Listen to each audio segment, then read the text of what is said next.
Realmente para mí en lo personal es un privilegio ser amigo de los Cajías. Fernando, hay tantos nombres, doctora Magdalena Cajías. ¿Cuántos hermanos son pues los Cajías? Yo ya no puedo acordar, me quedo en Fernando, Guadalupe. Éramos 10, somos ahora 5, lamentablemente. 10 hermanos. Y quedamos 5. 5. Fernando, María Dora, Magdalena, Guadalupe e Isabel.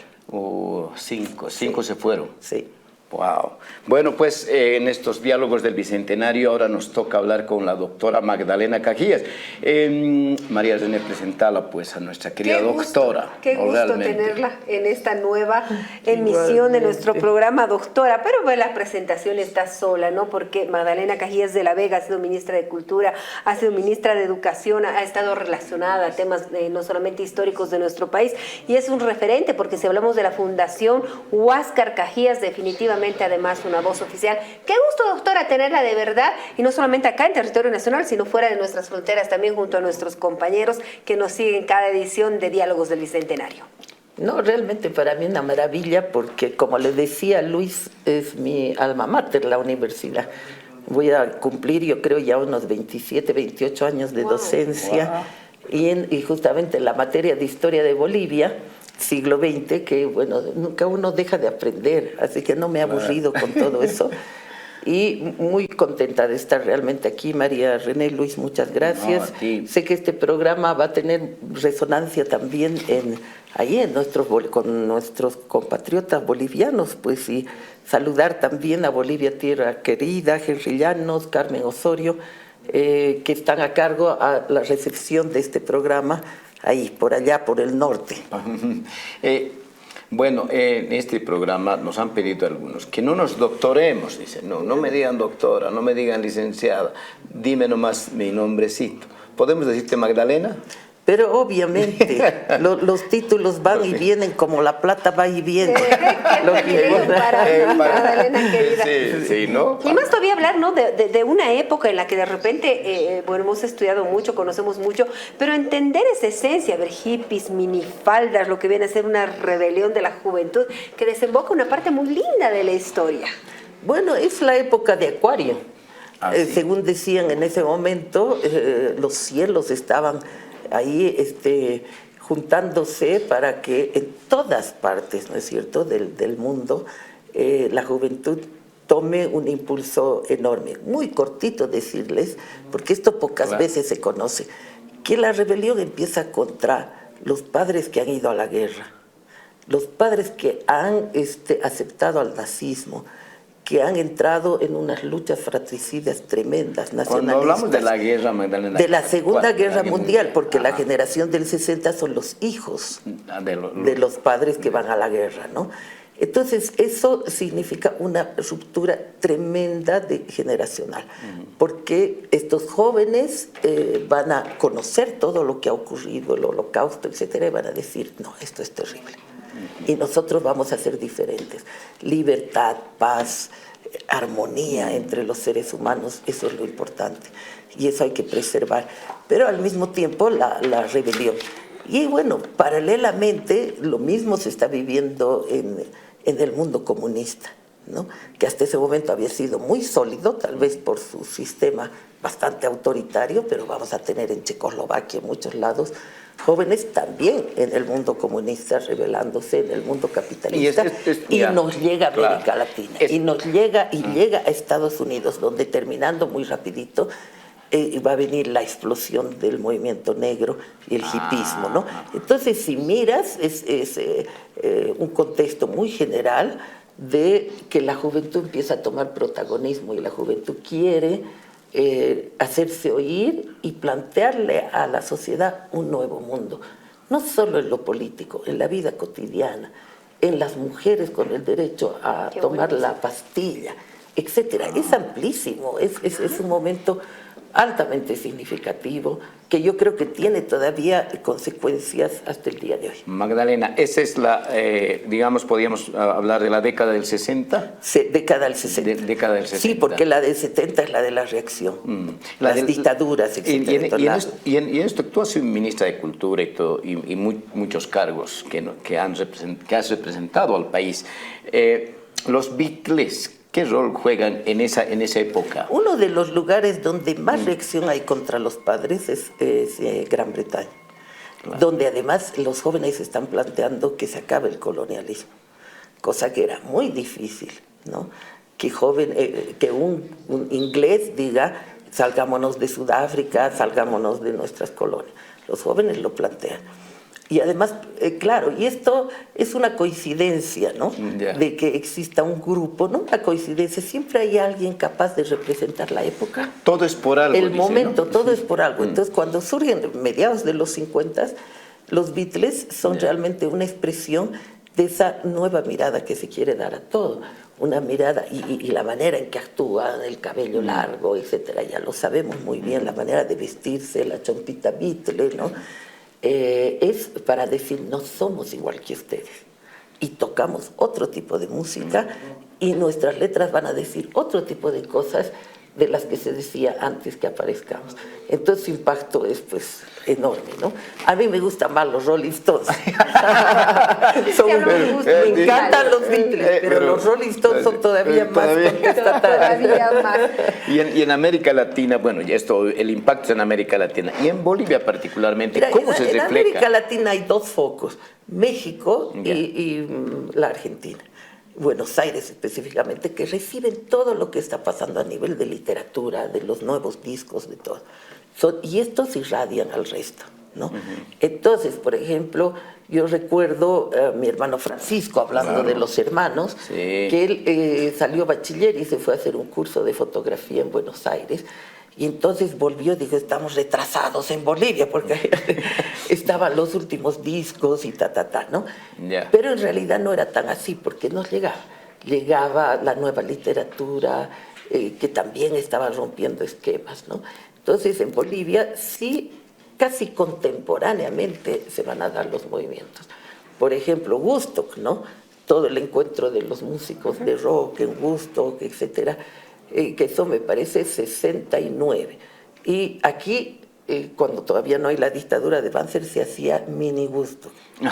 Claro. Hay, en algún lugar, creo que en Aranjuez, por ahí se reunían, y también había los rockeros, y van a hacer grupos como Guara, que es fantástico, esa fusión entre lo folclórico nuestro y el rock, ¿no? Claro, sí. Guara es una maravilla.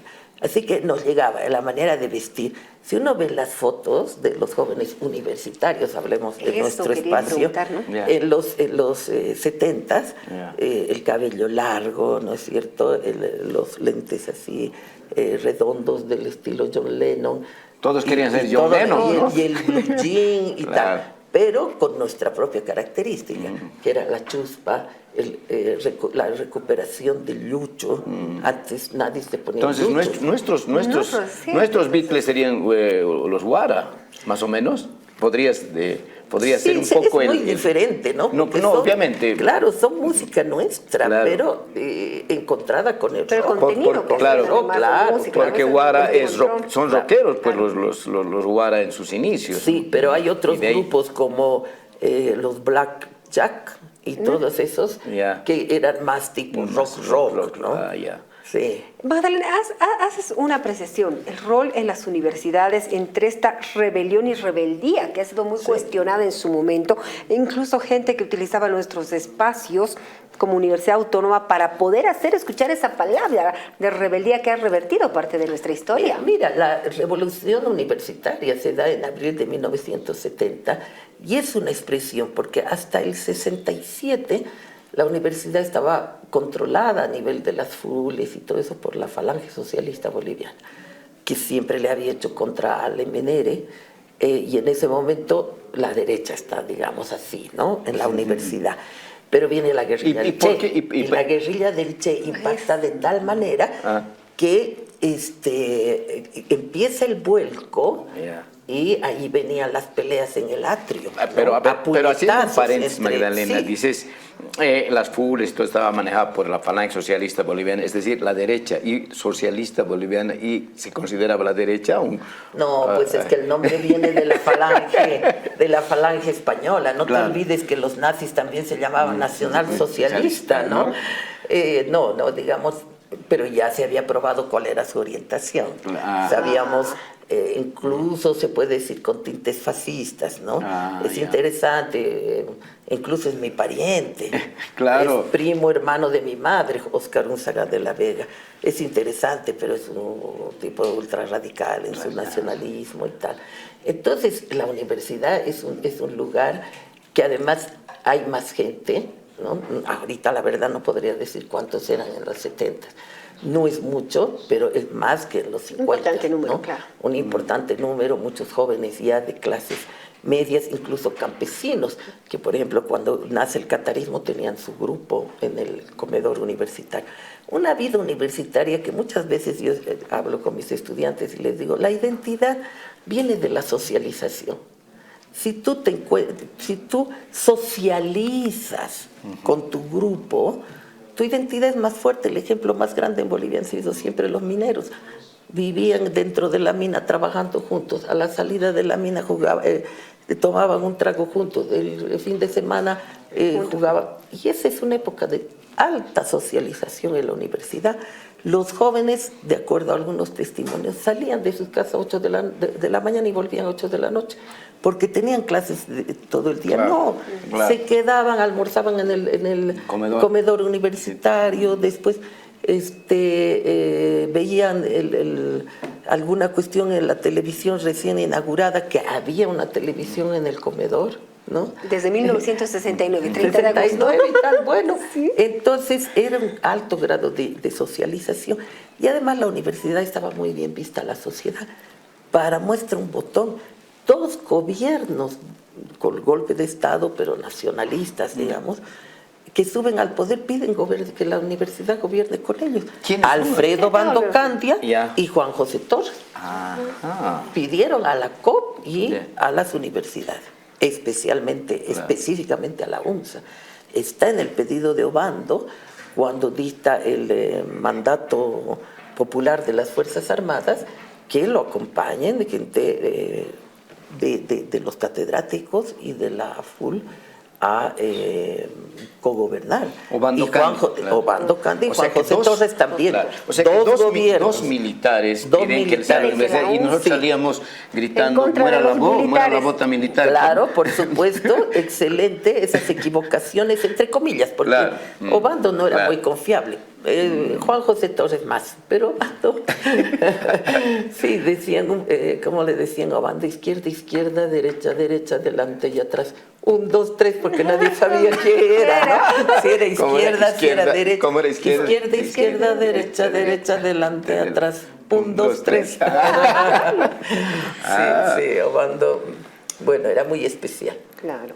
Bueno, y después que estamos ya ya hemos llegado un poquito a la revolución universitaria del 70, que es una revolución más política que cultural, podríamos denominar así. Es una gran revolución. A ver, yo he lamentado el alma y vine a esta casa de estudios, a esta casa, a la televisión, a hablar con el director cuando se cumplieron los 50 años, el año 2021. Haremos algo, pero hubo alguna dificultad por ahí, porque es una gran revolución. Es una revolución que empieza en Derecho, en la Facultad de Derecho, para destituir a un decano.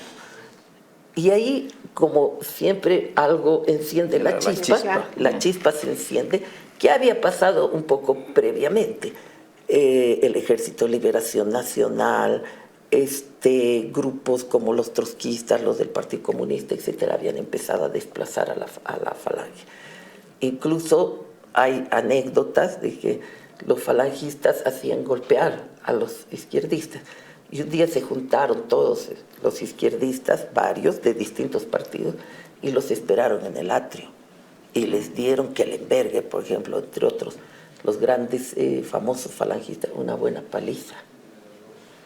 Entonces, no solo que ganaban las FULES y a la izquierda, sino que les devolvieron el matonaje que ellos hacían en un día, ¿no? Ahorita hay gente ya que no les va a permitir. Ahora, para llegar a la revolución del 70, lo que ocurre el 67... Sí, es importante, claro, la guerrilla del Che y todo esto. Todo esto. Porque yo creo que es producto de... para llegar a la revolución del 70, lo que habría querido hacer el Che Guevara en la juventud. Llega con una imagen muy fuerte Che Guevara, ¿no? Acá, obviamente, con otro objetivo, sí, pero que esto asumido por esta rebelión juvenil, que yo quiero terminar hablando luego de que tiene consecuencias hasta la fecha, decías, Magdalena. Mira, el 8 de octubre, bueno, en realidad él muere el 9 de octubre, pero se hacía la conmemoración el 8 de octubre, y yo he visto en el periódico la conmemoración de la muerte del Che el 8 de octubre del 68, es el Paraninfo de bote a bote, cantando Benjo Cruz, que después se va a ir a la guerrilla. Teoponte. Al que se van a ir el 70 recién, ¿no? Y una gran presencia estudiantil gritando, seguiremos tus pasos y demás. O sea que había, y ahí tenemos un Quiroga Bonadonna, Adolfo Quiroga Bonadonna. Adolfo Quiroga Bonadonna fue presidente de la CUB, la Confederación Universitaria Boliviana. 3 hermanos se van a ir a la guerrilla de los Quiroga Bonadonna, pero él es especialmente importante para la universidad, porque se convocó un congreso donde salió todo eso, la universidad con el pueblo y demás, ¿no? Que va a ser tan típico de nuestra revolución. Ahora, para llegar al 67, para que don Ernesto se venga a Bolivia, hay pues que como que Fidel lo habría traicionado, o no sé, o lo ha mandado porque ya no quería una sombra en Bueno, vos me has dicho que te puedo, yo a ese tema no voy a entrar, ¿no? ¿Por qué? Porque me ha dicho que puedo hacerlo. Claro, estamos en confianza. Además es bonito porque ese es el preámbulo, un poquito el preámbulo para que don Ernesto llegue a... Para mí lo importante de la guerrilla del Che no son esos entretelones, aunque sí, para verlo a él como una figura que queda muy abandonada, muy sola. Claro. Entonces, porque también el PSML, pero la presencia del Che es muy importante porque la Revolución Cubana había tenido un efecto en América Latina que tiene dos cosas, entre otras, ¿no? Una, el rechazo al populismo, porque el populismo había ganado en América Latina, Perón aquí, Vargas allá, etcétera, y la Revolución Cubana da un paso más allá. Dice, no nos contentamos con reformas, con reformita la reforma agraria, con reformita mejores condiciones de vida, no, sino revolución, ¿no? Y ese concepto entra en América Latina porque justo se está viviendo la crisis del populismo, que ya se están dando la mano con el Fondo Monetario Internacional y la influencia gringa, etc. Entonces la Revolución Cubana ya había despertado. Y una figura como esta, no tanto les digo en ese momento Fidel Castro, es el Che, porque el Che viajaba, Fidel lo quería un poco lejos quizás. Pero el Che no viene a combatir, viene a poner aquí prácticamente un cuartel, es lo que dice la historia. No sé si eso dice la historia. El último libro, que es de finado, lamentablemente, un gran historiador, Gustavo Rodríguez Ostria, que ha trabajado la guerrilla de Teoponte en un libraco de este tamaño, pero después de su muerte publicó su esposa un libro sobre la guerrilla del Che en Bolivia, que yo creo que es lo mejor que hay. Ay, qué interesante. ¿No? Y ahí el Che tiene una influencia directa del Vietnam, de pensar que puede haber un foco que se vaya expandiendo y generar una guerrilla latinoamericana. Ese es su objetivo. No sé si pone un cuartel, ¿no? Llega gente que tiene como objetivo empezar la guerrilla en Bolivia, pero expandirla a todas partes. Hoy nos parece, pues, a veces los muchachos, yo me acuerdo que una vez les hice leer cosas sobre la guerrilla argentina, no sé qué, y una muchacha no se dio cuenta que yo estaba ahí, y dice, ay, esta profesora quiere que seamos guerrilleros, por eso nos hace leer todas estas cosas. Estaba ella completamente en contra. Entonces yo no le hice notar que había escuchado, pero después le dije, es importante entender este periodo porque es una manera de ver la sociedad. Claro. No vamos a decir estaba bien, estaba mal. Mira, mucha de la gente que lo seguía al Che ni se podía tener en su cabeza las consecuencias que iba a tener después meterte en el ELN, meterte en una guerrilla, no, tu muerte, tortura, y se imaginaban, era como un idealismo más romántico, ¿no? Quiero luchar por los pobres, pero aquí una cosita más quiero decirles de los 60 y del tiempo son muchas fuentes. Por ejemplo, ¿qué pasa? Una iglesia renovada, 60 también, la teología de la liberación. Aquí teníamos al cura Espinal, a los curitas de las minas, bueno, y los famosos que ahorita, Negre, ¿no? Unos que estaban con los jóvenes, estaban con el pueblo. Otro fenómeno muy importante es el cambio de orientación en el movimiento campesino. El movimiento campesino había sido el movimiento oficialista, el brazo social importantísimo del MNR. Después del barrientismo, con el pacto militar campesino. Y ahora está surgiendo el movimiento campesino independiente, que está a la cabeza Casiano Amurrio, está surgiendo UCAPO, que es Unión de los Campesinos Pobres en Santa Cruz, que están tomando tierras detrás el PSML, y está surgiendo el catarismo. También el movimiento minero ha salido de unos golpes tremendos que les dio Barrientos, masacre del 65, masacre de San Juan, y está súper fortalecido, porque la universidad ayudó también a la organización sindical. Como teníamos autonomía, ahí se reunían y recuperaban sus sindicatos. Le agradecieron mucho. Y finalmente hay el Congreso de 1970 de la COP, el cuarto Congreso de la COP, que es de los más famosos, donde la Central Obrera Boliviana adopta como objetivo de lucha el socialismo. Entonces no es solamente el Che, aquí adentro están pasando muchas cosas. ¿no? Sí, pero la influencia, ni duda cabe, por eso es que tanta juventud un poco que se alinea a esa corriente, digamos, che guevarista, ¿no? Sí. Y luego ya pasaremos a hablar de Teo Ponte con Néstor Paz Zamora, en fin, pero ya es 3 años después, ¿no? Claro, el 70. El 70, ¿no? Pero esa influencia, digamos, política en la Universidad Mayor de San Andrés, o sea, ¿qué pasa luego de eso? O sea, o sea, se habla del Che Guevara, muere el Che Guevara, ¿hay un cambio? Hay un cambio en la universidad, hay una influencia tal que la van a desplazar, se van a ver nuevas elecciones en la FUL, y ahí va a aparecer gente que después se va a ir a Teo Ponte, ¿no? Ay, lamentablemente, pero se pierde, hay una juventud impresionante, 70 personas. Ahora que hablaremos después. Sí, ¿no?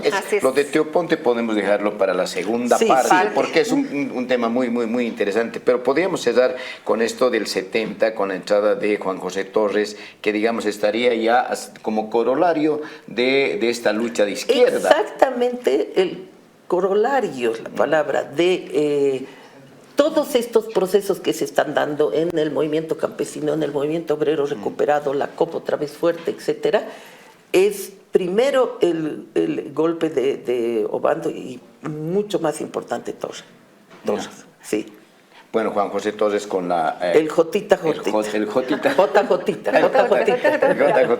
El JJ. Es en el gobierno de JJ donde se hace el Parlamento Obrero. Sí, la Asamblea Popular. La Asamblea Popular, que no funcionó, ¿no? Pero es que en la historia, y quizá esto para esta parte, ¿no? Yo creo que ahora se está practicando una historiografía que trata de entender al derrotado. ¿Y por qué se cambió? Porque la historia ha hablado de los vencedores. Y ahora hay que ver qué ha pasado con los derrotados. Es decir, la Asamblea Popular no funcionó, entonces ha estado mal. Pero ¿por qué la gente llegó a creer que los obreros podían estar en el poder? ¿Por qué la gente llegó a creer en el socialismo? Hay que verlos a los derrotados. Era una época diferente, pero yo pienso, ¿no?, que sin el golpe de Banzer tal vez hubiéramos estado en Bolivia en un socialismo más democrático. Aquí no había tendencia a la dictadura del proletariado, no había eso. Y quizá, o sea, qué cosas, como llaman las hipótesis contrafactuales en historia, sí hubiera, pero lo que importa es recuperar al vencido. Y nos quedamos con esa frase para ir a esta pausa. María René, a ver, saludarles a los muchachos. ¿Cómo no saludar a nuestros compañeros? Sí, vamos, ¿no? En una segunda parte vamos a estar hablando de otros capítulos también magníficos de nuestra historia para entender lo que nos decía nuestra invitada en esta oportunidad, las consecuencias que tiene todo esto hasta hoy. Saludamos a nuestros compatriotas de Bolivia, tierra querida. ¿Les parece? Por favor, Magdalena, adelante. Bueno, pues no sé exactamente qué hora es por allá. Es la misma hora. Es la misma hora, ¿no? Sí, a veces es la misma hora. Y entonces, Henry, Carmen, ya los he saludado al inicio, les mando un fuerte abrazo aquí desde Bolivia, porque además, qué importante que allá podamos recuperar la historia para los jóvenes, para los niños y también para quienes tienen nostalgia de lo que vivieron en su juventud, etcétera, y que están ahora por allá, ¿no? Sí. Así que la memoria histórica es un patrimonio, es algo demasiado importante. Magdalena, tenías un matecito, ¿dónde está tu matecito? Es que me ha gustado más el agua. Más el agua, ya, está bien. El agua está deliciosa, así que... Ya volvemos.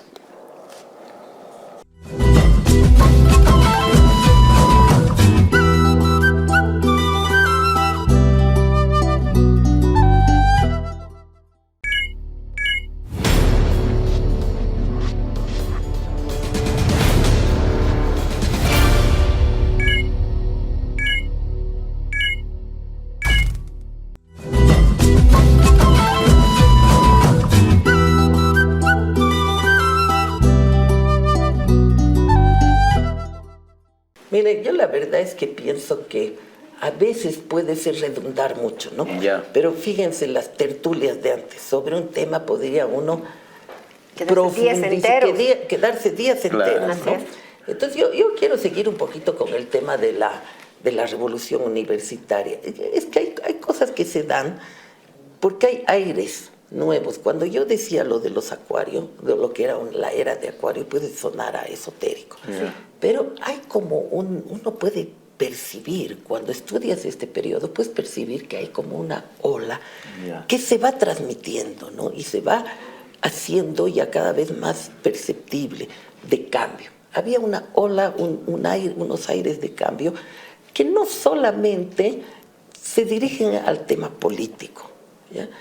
Por eso hay afinidad con el Che Guevara, porque el Che Guevara no es solo un discurso político, es una persona que habla del hombre nuevo, que había hablado con los jóvenes, ¿no?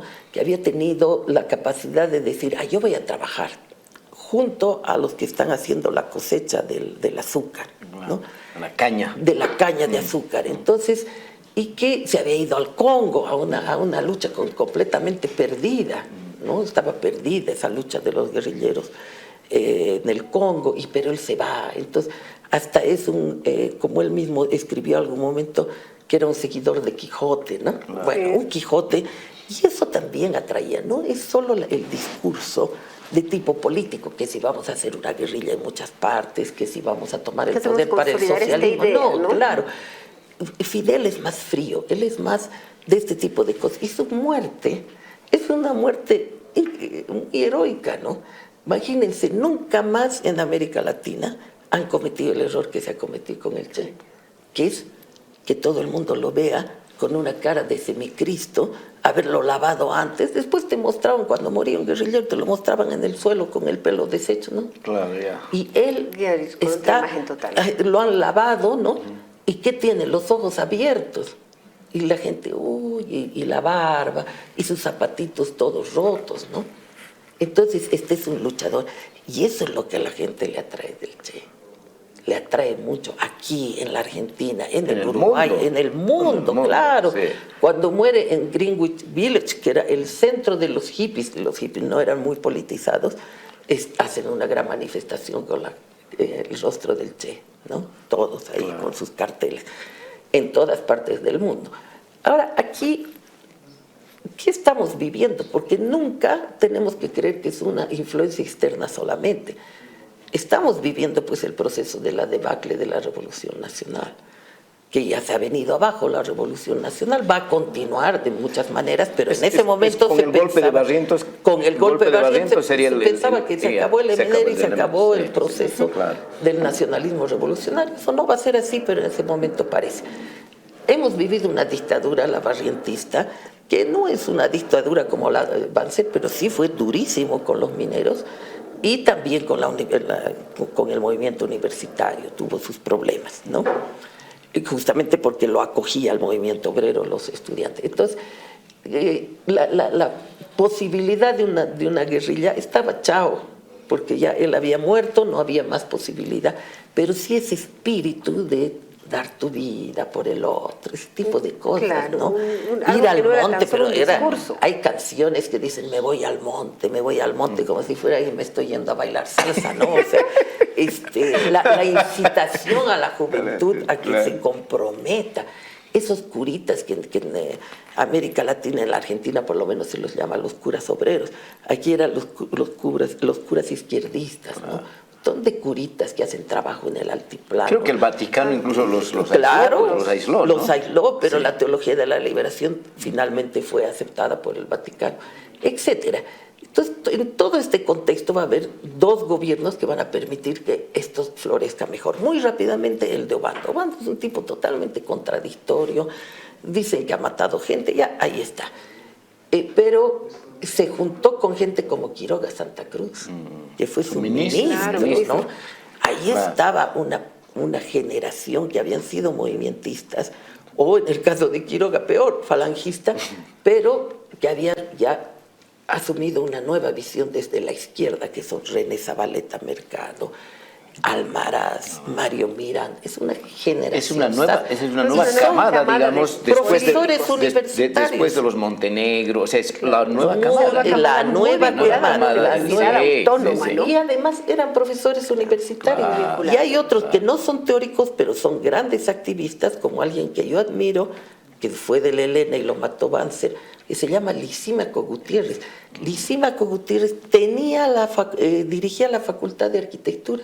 ¿Qué estaban haciendo los jóvenes cuando se produce la revolución universitaria? Se dice extensión universitaria. Los de arquitectura se dedican a hacer vivienda barata, pero baratísima en los barrios populares. Iban y ni cobraban su fuerza, su mano de obra, su inteligencia de estar haciendo vivienda. Es increíble Lisímaco Gutiérrez. Está Mauricio Lefebvre, cura que muere el 71. Es catedrático de sociología. Sí. Mauricio Lefebvre. Es un curita que en el 71, por correr a socorrer a un chico que está herido, le llega a él también y muere. Bueno. Capítulos de la historia. Qué lindo conocer. No, gracias. En Estados Unidos. Seguiremos bebiendo agüita.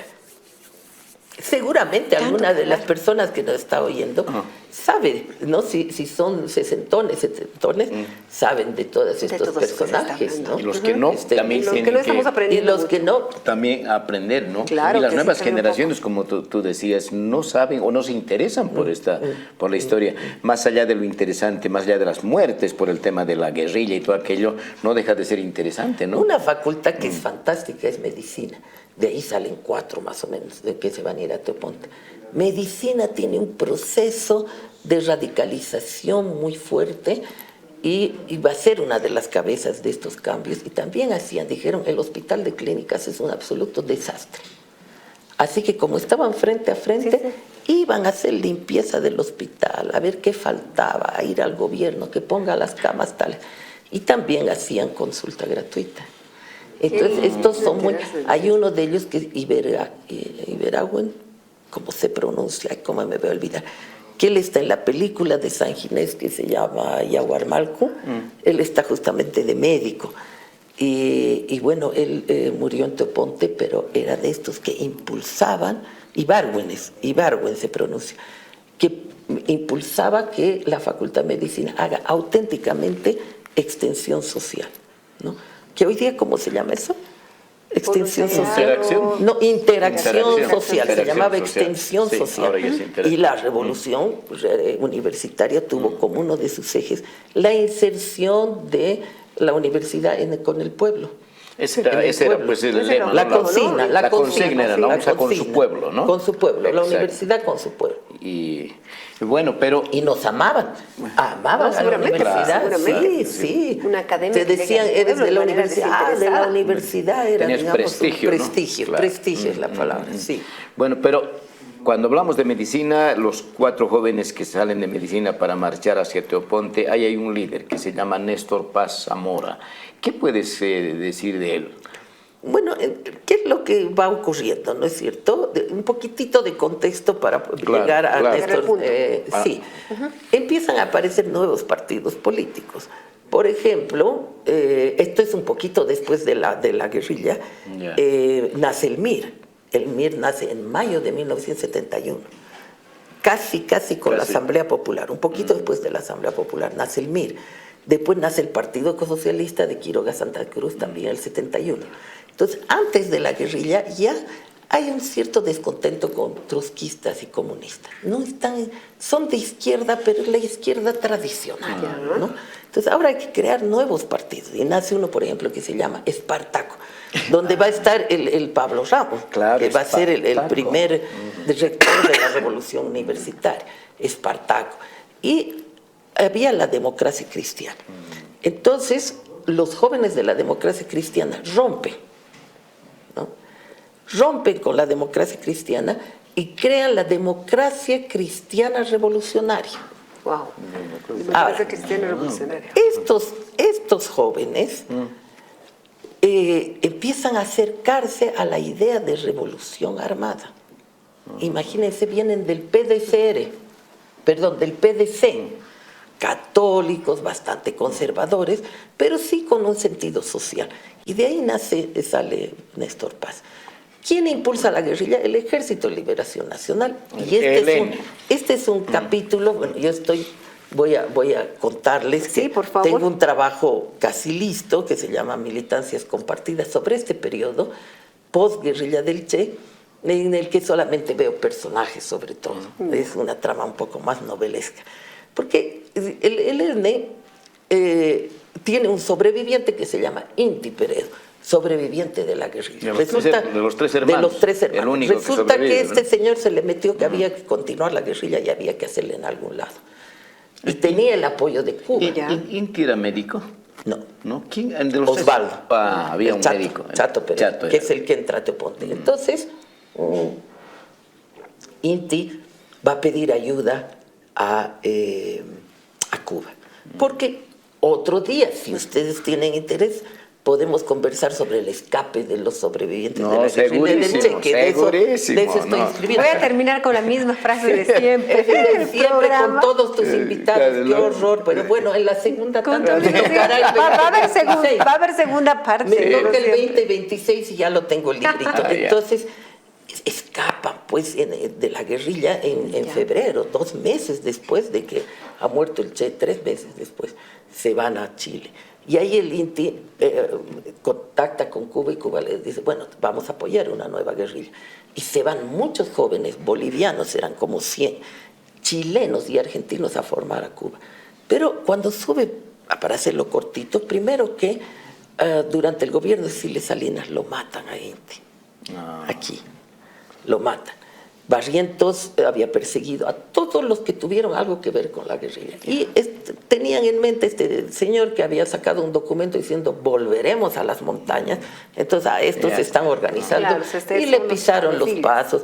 Bueno, la muerte de él tiene además que ver con la Mónica Earl, que es otra gran figura de la guerrilla boliviana. Una alemana hija de nazi, imagínense, que se metió a la guerrilla boliviana aquí en Bolivia. Muy bien, entonces, ¿qué pasa? Que Cuba da un paso atrás, por 2 razones. Y ya no los manda a 2 sobrevivientes cubanos de la guerrilla, que son Benigno y Pombo, que iban a venir, estaban totalmente preparados. Y dice, primero, no hay seguridad, estos del ELN son unos chacras, lo han hecho matar a su jefe. Entonces no están bien organizados. Y segundo, no hay las condiciones porque ya había subido bando. Y para Cuba, un gobierno medio nacionalista estaba bien, era mejor que Barrientos, a quien lo odiaban, pues, ¿no? Porque lo había matado al Che. Entonces dicen, no hay las condiciones y los dejan solos. Entonces el ELN dice, ¿qué hago? Hay que conseguir gente. Hasta los trotskos los buscaron.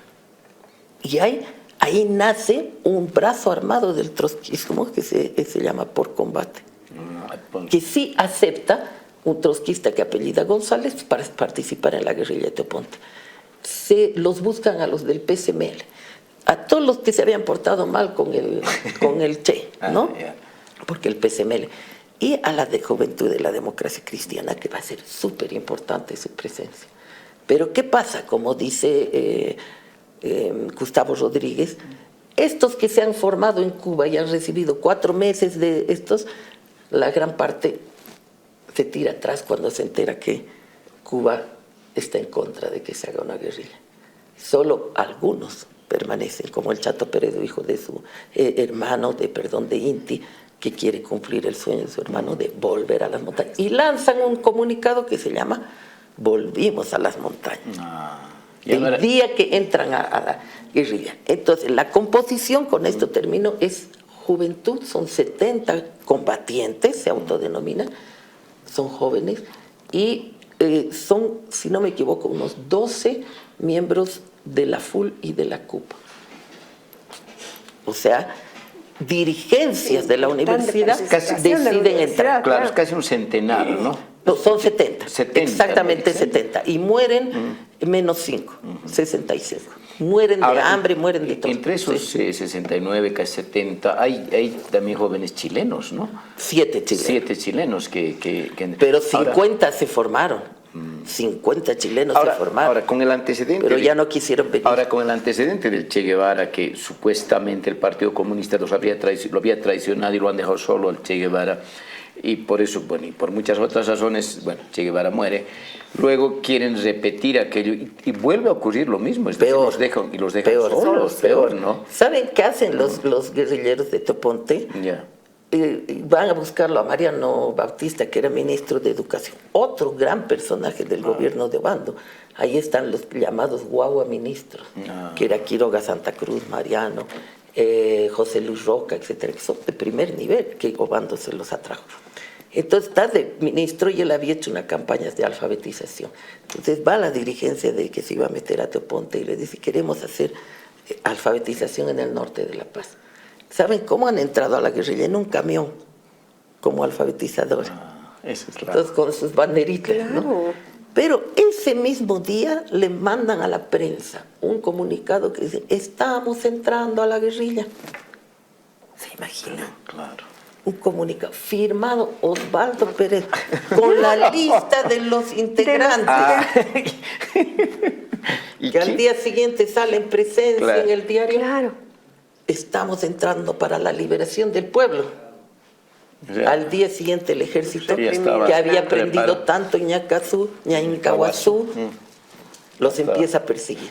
Un grupo quiso salir, no quería ya, entre los cuales está uno de los Bonadona, porque los otros se quedan, que es justamente el universitario, Quiroga Bonadona Adolfo.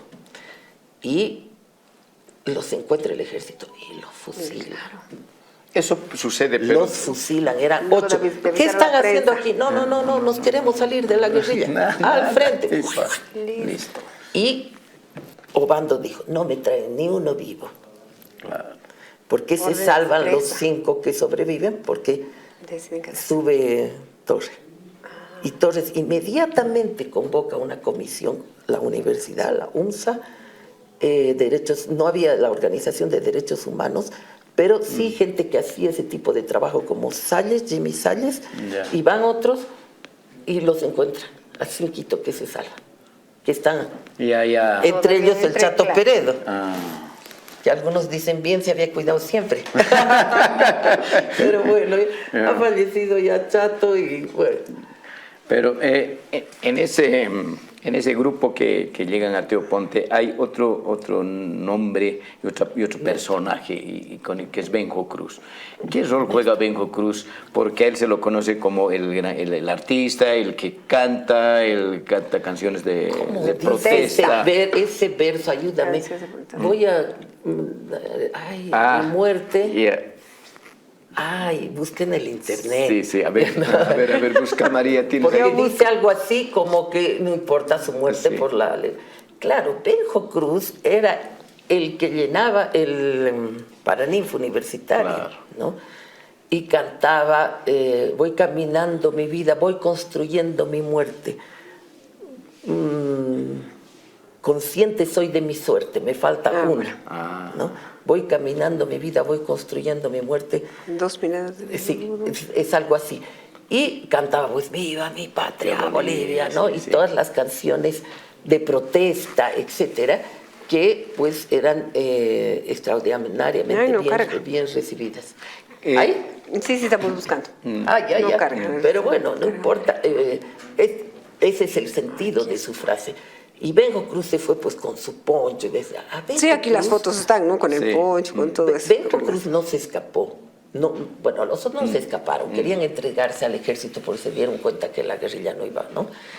Y también lo fusilan. Pero cuando llega su cadáver, es impresionante el entierro. Y la universidad está totalmente presente, y en el cementerio cantan Samba para no morir. Dice, voy caminando mi vida, voy construyendo mi muerte, sembrando voy mi semilla, consciente soy de mi suerte. Eso es lo que... En el último concierto que da... Lo interesante de Benjo es que nunca grabó un disco, pues. No, hay. No, hay, pero no grabado. Claro, de sus presentaciones hay una grabación. Pero no hay una grabación como tal dentro de... Y esa la puede disco. Yo pensé que ese era antes de su muerte, que está él con una poncha negro, ¿no? Pero esa foto icónica que está ahí, ¿no? Esa ponen en la tapa del disco, pero él nunca en vida grabó un disco, pues. Sino de las presentaciones en vivo, y hay algunas grabaciones donde incluso hay como aplausos, o sea, porque está así lo grabado. Entonces, mira, y el otro es el que tú hace un ratito preguntabas, ¿no? Néstor Paz Zamora. O sea, realmente en él se ve, en las cartas que le entrega, que le escribe a la esposa de despedida, y también en el diario, porque, bueno, había una idea de que el guerrillero tenía que escribir diario, ¿no? Ahora eso también es una emulación, ¿no? Claro, y entonces él escribe, es cortito, pero es impresionante esa mezcla entre el cristianismo. Porque él tiene, es su raíz de cura, pues, ¿no? Estaba en el seminario. Tenía que ser, pero se casó con Cecilia Ávila, y los dos hicieron voto de pobreza para toda su vida. Tenían 20 y tantos años, era una parejita que vivía cerca de la casa de mi papá, donde nosotros vivíamos, muy amigo Néstor Paz de mi hermano Fernando, y pasaban con su canastita, y yo era muy chica, pero después, como comentaban en la casa, ¡ay, cómo ha muerto, qué triste, qué tata! Ya de alguna manera recuperé su imagen. No me van a creer, estamos a 3 minutos de despedir el programa. Y falta todavía hablar. Falta, sí. Ya para el 26 para nuestra segunda parte comprometida. Al comenzar toda esta conversación en Diálogos del Bicentenario, se hacía referencia a los años desde 1967 y todo lo que implica esta revolución universitaria. Pero hay una frase que me ha quedado, Magdalena, dices, todo tiene unas consecuencias muy fuertes hasta hoy. ¿Y cómo entendemos este año del Bicentenario con esas consecuencias tan fuertes? Mira, yo en cierta medida creo que la década del 70 se está esfumando, 60 y 70. No está tan en la memoria. A veces pienso que está más el 52, que es más lejos que la década del 70, porque sus actores no han transmitido la memoria.